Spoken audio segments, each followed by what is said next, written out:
നോമ്പിന്റെ പ്രത്യേകത ഇവിടെ വിളിച്ചു പറയുകയാണ്. എന്താ പ്രത്യേകത? മറ്റൊരു ഇബാദത്തും പോലെയല്ല പുണ്യമാക്കപ്പെട്ട നോമ്പ്. മറ്റൊരു ഇബാദത്തും പോലെയല്ല. നിസ്കരിക്കുന്നത് ഒരാൾക്ക് കാണാൻ പറ്റും, നിസ്കരിക്കുന്നത് ഒരാൾക്ക് കാണാൻ പറ്റും. മിനിമം വെള്ളിയാഴ്ചയിലെ ജുമുഅ നിസ്കാരം അത് പള്ളിയിൽ വെച്ചല്ലേ നിർവഹിക്കാൻ പറ്റൂ. നിസ്കാരം മറ്റുള്ളവർക്ക് കാണാൻ പറ്റുന്ന ഇബാദത്താണ്. സകാത്ത് മിനിമം നമ്മൾ കൊടുക്കുന്നവർക്ക് കാണാൻ പറ്റും. നമ്മൾ ചെയ്യുന്ന സകാത്ത് എന്ന കർമ്മം മറ്റൊരാൾക്ക് കാണാൻ പറ്റും. അത് സ്വീകരിക്കുന്നവരുണ്ടല്ലോ. ഹജ്ജും അങ്ങനെ തന്നെയാണ്. ഒരുപാട് ആളുകൾ കാണുകയാണ് നമുക്ക് ഹജ്ജ് നിർവഹിക്കാൻ പറ്റൂ. പക്ഷേ നോമ്പ് അങ്ങനെയല്ല. നോമ്പ് ഒരാൾക്കും കാണാൻ പറ്റില്ല.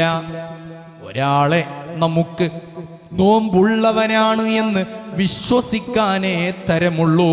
അയാളുടെ നോമ്പ് നമുക്ക് കാണാൻ കഴിയില്ല. അത് അയാളും പടച്ചവനും തമ്മിലുള്ള രഹസ്യമായ ഇബാദത്താണ്. ആർക്കെങ്കിലും രഹസ്യമായ ഇബാദത്ത് ചെയ്യാൻ ആഗ്രഹമുണ്ടെങ്കിൽ ആ രഹസ്യമായ ഇബാദത്തിൽ വെച്ച് ഏറ്റവും ശ്രേഷ്ഠമായ ആളുകളുടെ മുന്നിൽ കാണാൻ പറ്റാതെ രഹസ്യമായി ചെയ്യാൻ പറ്റുന്ന ഇബാദത്ത് അത് പരിശുദ്ധമായ നോമ്പാണ്. കാരണം അല്ലാഹുവിൻ്റെ റസൂല് നോമ്പിനെ കുറിച്ച് പറയുന്നുണ്ട്, അസ്സൗമു ലീ വഅന അജ്സി ബിഹി. ഖുദ്സിയായ ഹദീസിലാണ് അത് പറയുന്നത്. അല്ലാഹുവാണ് പറയുന്നത്, നോമ്പ് എനിക്കുള്ളതാണ്, ഞാനാണ് അതിന് പ്രതിഫലം നൽകുന്നത്. നിസ്കാരം അല്ലാഹുവിനുള്ളതായിരിക്കെ, സകാത്ത് അല്ലാഹുവിനുള്ളതായിരിക്കെ, ഹജ്ജ് അല്ലാഹുവിനുള്ളതായിരിക്കെ അതിനെക്കുറിച്ചൊന്നും പറയാതെ നോമ്പിനെ കുറിച്ച് സ്പെഷ്യലായി പറഞ്ഞു, നോമ്പ് എനിക്കുള്ളതാണ്. എന്തേ? അതൊരു രഹസ്യ ഇബാദത്താണ്. അത് അല്ലാഹുവും അടിമയും മാത്രമേ അറിയൂ. നമ്മൾ ചിലരെയൊക്കെ നോമ്പുണ്ട് എന്ന് വിചാരിച്ച് നോമ്പ് തുറപ്പിക്കാൻ വേണ്ടി കൊണ്ടുവന്നു. നമുക്ക് അവർക്കൊക്കെ നോമ്പുണ്ട് എന്ന് വിചാരിക്കാനേ തരമുള്ളൂ, അല്ലേ? ആ മനുഷ്യൻ നീയത്ത് മറന്നവനാണെങ്കിൽ അയാൾക്ക് നോമ്പ് എടുക്കാൻ പറ്റില്ലല്ലോ. പക്ഷേ നോമ്പുകാരനെ പോലെ ഇംസാക്ക് അയാൾക്ക് നിർബന്ധമാണ്. നീയത്ത് മറന്നത് കാരണത്താൽ. പക്ഷെ നമ്മൾ വിചാരിച്ചത് അയാൾക്ക് നോമ്പ് ഉണ്ട് എന്നാണ്. നോമ്പങ്ങിനെയാണ്, വിചാരിക്കാനേ തരമുള്ളൂ. ഉണ്ടോ ഇല്ലയോ അത് അല്ലാഹുവിനെ മാത്രം അറിയുന്നതാണ്. അതുകൊണ്ടാണ് രഹസ്യ ഇബാദത്തിൽപ്പെട്ട ശ്രേഷ്ഠമായ ഇബാദത്താണ് നോമ്പ്. ഇവിടെയാണ് നേരത്തെ പറഞ്ഞ ആയത്ത് ശ്രദ്ധിക്കേണ്ടത്. ഇന്നമാ തുൻദിറു മനിത്തബഅ അദ്ദിക്റ വഖശിയർ റഹ്മാന ബിൽ ഗൈബ്. അദൃശ്യമായി രഹസ്യമായി ആരും കാണാത്തയിടത്തു പോലും അല്ലാഹുവിനെ വഖശിയർ റഹ്മാൻ, റഹ്മാനായ റബ്ബിനെ ഭയപ്പെടുന്നു. റഹ്മാനായ റബ്ബിനെ ഭയപ്പെടുന്നു.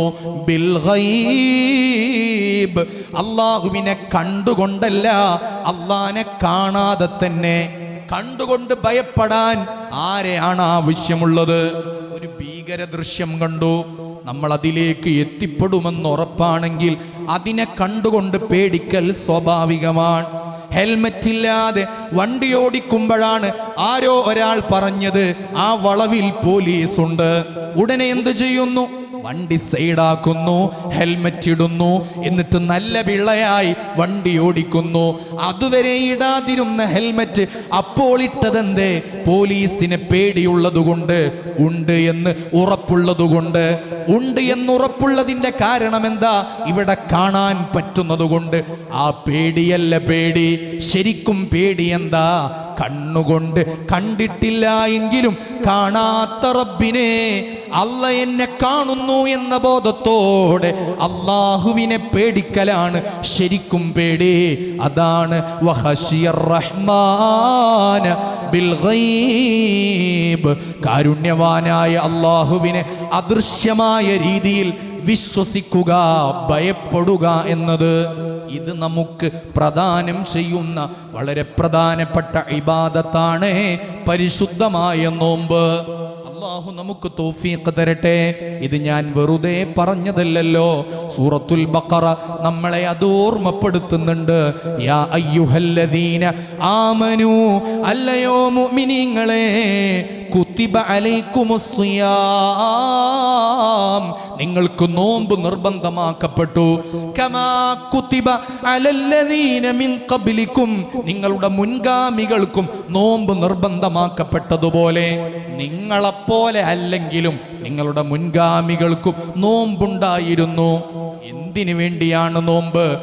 ലഅല്ലക്കും തത്തഖൂൻ. ഇവിടെയാണ് ഞാൻ നേരത്തെ പറഞ്ഞത്, നോമ്പ് ഭക്ഷണത്തിന്റെ മാസമല്ല, നോമ്പ് തഖ്വയുടെ മാസമാണ്. ലഅല്ലക്കും തത്തഖൂൻ, നിങ്ങൾ മുത്തഖീങ്ങളാവാൻ വേണ്ടി. പിന്നെ നമ്മൾ കഴിക്കുന്ന ഭക്ഷണം പിറ്റേ ദിവസത്തെ നോമ്പെടുക്കാനുള്ള ആഫിയത്ത് ലഭിക്കാൻ മാത്രമായിട്ടുള്ള ഭക്ഷണമായിരിക്കണം. അതുകൊണ്ടാണ് മുത്തുനബി പറഞ്ഞത്, തസഹറൂ, നിങ്ങൾ അത്താഴം കഴിക്കണമേ. ഫഇന്ന ഫിസ്സുഹൂരി ബറക, അത്താഴത്തിൽ ബറക്കത്തുണ്ട്. നമ്മുടെ പ്രശ്നമോ, നോമ്പ് തുറക്കുന്ന സമയം മൃഷ്ടാന്നം ഭുജിച്ച് മുത്താഴത്തിനും ഭക്ഷിച്ച് അത്താഴം ഒഴിവാക്കുന്ന രീതിയാണ് ഇപ്പോൾ കൂടുതലായും കണ്ടുവരുന്നത്. അത് ശരിയല്ല. തസഹറൂ, നോമ്പ് തുറക്കുന്ന സമയം ഒരു രണ്ടോ മൂന്നോ ഈത്തപ്പഴവും അതുപോലെ കുറച്ച് ഫ്രൂട്ട്സും അതുപോലെ ആ സമയത്ത് കുറച്ച് നല്ലൊരു ഭക്ഷണവും കഴിച്ച് നിസ്കാരത്തിലേക്ക്, അത് കഴിഞ്ഞാൽ ഇശാവും അതുപോലെ തറാവീഹും നിർവഹിച്ച് ഒരൽപ്പം ഭക്ഷണം കൂടി കഴിച്ച് പിന്നെ അത്താഴത്തിനെഴുന്നേറ്റ് തഹജ്ജുദ് നിസ്കരിച്ച് അത്താഴ ഭക്ഷണം ഒരൽപ്പം കഴിച്ച് പിറ്റേ ദിവസത്തെ നോമ്പിന് വേണ്ടി ആഫിയത്തുണ്ടാക്കിയാൽ അത് ശാരീരികമായ ദുർമേധസ്സുകളെ തടയുകയും നമുക്ക് തഖ്വ കിട്ടാൻ, നമുക്ക് സൂക്ഷ്മത കിട്ടാൻ, നമുക്ക് ജാഗ്രത ലഭിക്കാൻ, നമുക്ക് ഏകാഗ്രത ലഭിക്കാൻ നമ്മളെ സഹായിക്കുന്നതാണ് ആ ഭക്ഷണ രീതി എന്ന്. അതാണ് ലഅല്ലക്കും തത്തഖൂൻ. അല്ലാഹു നമുക്ക് തൗഫീഖ് തരട്ടെ. ആമീൻ യാ റബ്ബൽ ആലമീൻ. ഓ മുഅ്മിനീങ്ങളെ, തഖ്വ എന്ന് പറഞ്ഞാൽ ഞാൻ നേരത്തെ പറഞ്ഞ സംഗതിയാണ്. റമളാനിലെ നോമ്പെടുക്കുമ്പോൾ ആത്മീയമായ ഔന്നിത്യത്തിലേക്ക് നമുക്ക് പോകാൻ കഴിയണം. നിസ്കാരത്തിനോടുള്ള താല്പര്യം വർദ്ധിക്കും, ഖുർആൻ പാരായണത്തിനോടുള്ള താല്പര്യം വർദ്ധിക്കും, ദാനധർമ്മങ്ങളോടുള്ള താല്പര്യം വർദ്ധിക്കും. ഇങ്ങനെ വർദ്ധിച്ച് നല്ല കാര്യങ്ങളിൽ സജീവമായി നിന്നുകൊണ്ട് ഏറ്റവും വലിയ നന്മയിലേക്ക് നമുക്ക് എത്തിച്ചേരാൻ കഴിയും. അതാണ് ഷഹ്റു റമളാൻ. അല്ലാഹു നമുക്ക് തൗഫീഖ് നൽകുമാറാവട്ടെ. ഞാൻ നേരത്തെ പറഞ്ഞ ആയത്ത് ശ്രദ്ധിക്കണമേ. അല്ലാഹു ചോദിക്കുകയാണ്, അലം യഇനി, നിങ്ങൾക്ക് സമയമായിട്ടില്ലയോ അല്ലാഹുവിനെ ഭയപ്പെട്ടുകൊണ്ട് ജീവിക്കാൻ? മുഅ്മിനീങ്ങളെ, നിങ്ങൾക്ക് നേരമായിട്ടില്ലയോ? വിശുദ്ധ ഖുർആനിനെ ശ്രദ്ധിച്ചുകൊണ്ട്, പടച്ചോനെ പേടിച്ചുകൊണ്ട് ഭയഭക്തിയോടെ ജീവിക്കാൻ നിങ്ങൾക്കിനിയും സമയമായിട്ടില്ലയോ? ആ ചോദ്യം നമ്മുടെ ഹൃദയത്തിലേക്ക് തറക്കേണ്ടതുണ്ട്. കാരണം ഈമാൻ ഹൃദയത്തിലുണ്ടെങ്കിലും പലപ്പോഴും തെറ്റുകളിൽ അകന്ന് പോകുകയാണ്. അന്യനെക്കുറിച്ച് പരദൂഷണം പറഞ്ഞു പരത്തുന്നതിൽ, അന്യനെക്കുറിച്ച് വേണ്ടാദീനം പറഞ്ഞു പരത്തുന്നതിൽ, കണ്ണുകൊണ്ട് വൃത്തികെട്ട കാഴ്ച കാണുന്നതിൽ, കാതുകൊണ്ട് അശ്ലീലത കേൾക്കുന്നതിൽ, നാവുകൊണ്ട് മോശത്തരം സംസാരിക്കുന്നതിൽ, വയറ്റിലേക്ക് അല്ലാഹ് ഇഷ്ടപ്പെടാത്തത് നമ്മൾ കഴിക്കുന്നതിൽ കുടിക്കുന്നതിൽ, കൈകാലുകൾ കൊണ്ട് ഹറാമിലേക്ക് എത്തിപ്പെടുന്നതിൽ നമ്മുടെ ശരീരം വ്യാപൃതമായിരുന്നു, സജീവമായിരുന്നു. അതിൽ നിന്ന് നമുക്ക് പിൻവലിയാൻ പറ്റണം, അതിൽ നിന്ന് നമുക്ക് തിരിച്ചു പോരാൻ പറ്റണം. അങ്ങനെ തിരിച്ചു വന്നാലേ നമുക്ക് തഖ്വ അത് സാധ്യമാകൂ. ആ തഖ്വയാണ് ഏറ്റവും കൂടുതൽ നമ്മൾ ആഗ്രഹിക്കേണ്ടതും ആശിക്കേണ്ടതും നോമ്പിലൂടെ നമുക്ക് കരഗതമാവേണ്ടതും.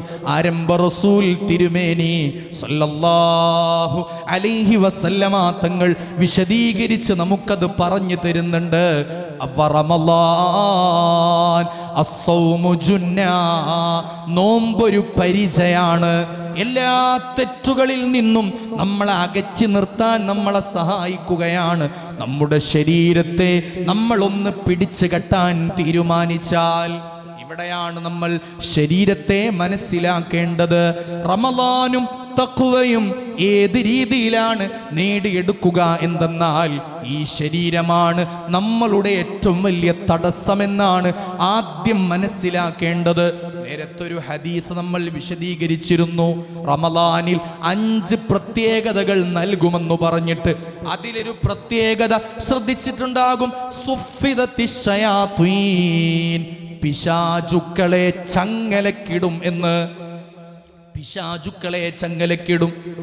അപ്പോൾ നമ്മൾ മനസ്സിലാക്കണ്ട, പിശാചുക്കളെ ചങ്ങലക്കിട്ടാൽ പിന്നെ റമളാനിൽ ആരും തെറ്റു ചെയ്യില്ല എന്ന്. അവിടെയാണ് നമ്മൾക്ക് പിഴവ് പറ്റുന്നത്.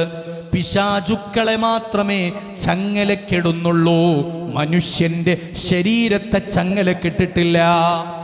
മനുഷ്യന്റെ ശരീരത്തെ ചങ്ങലക്കിടാനാണ് നോമ്പ് നമുക്ക് അല്ലാഹു നിർബന്ധമാക്കിയിട്ടുള്ളത്. മനുഷ്യന്റെ ശരീരമാണ് നന്മയുടെ മാർഗത്തിൽ ഏറ്റവും വലിയ തടസ്സം, വിലങ്ങുതടി.